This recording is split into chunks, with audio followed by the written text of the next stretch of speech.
তো আসসালামু আলাইকুম গাইস। তো আপনারা দেখতেছেন তো ক্যামেরার মাধ্যমে আমি আপনাদেরকে দেখাবো অনেক কিছু আজকে। তো দেখেন, আমি প্রথমে ক্যামেরার মাধ্যমে দেখতেছেন আপনারা, তো আমি গাছ তুলতেছি।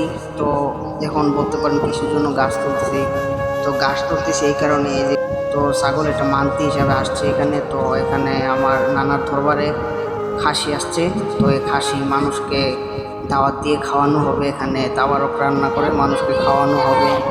তো আপনারা দেখতেছেন, তো খাসিটার জন্য আমি গাছ নিয়ে আসছি তুলে। তো এখানে আমার নানা একজন কবিরাজ ব্যক্তি, তো ওনারও ছেলে আল্লাহ তাআলা অনেক মানুষকে ভালো করেন। তো আপনারাও যদি এখানে নানার কাছে আসতে চান, তাহলে আপনাদের কোনো সমস্যা হয়ে থাকলে নানার কাছে আসতে পারেন। এখানে আপনাদের সমস্যা সমাধান হবে ইনশাল্লাহ। তো ওনারও ছেলে আল্লাহ তাআলা সমাধান করবেন। তো আপনারা দেখেন, তো আমার নানা যান পীর মুর্শিদ কেবলা, তো ওনারও ছেলে। আমি সুস্থ হয়েছি, আমি অনেক অসুস্থ ছিলাম। আমি যাই অবস্থা, আমার মৃত্যু কাছে আসছিল। তো ওনারও ছেলে আল্লাহ তাআলা আমাকে বাঁচিয়েছে। তো ওনারও ছেলে আল্লাহ তাআলা আমাকে বাঁচিয়েছেন। এখন আমি ওনার দাঁত দিতে পারবো না। তো ওনাকে আমি হাজারো বছর, আমি যত বছর বাঁচবো তার প্রতি আমার সালাম থাকবে।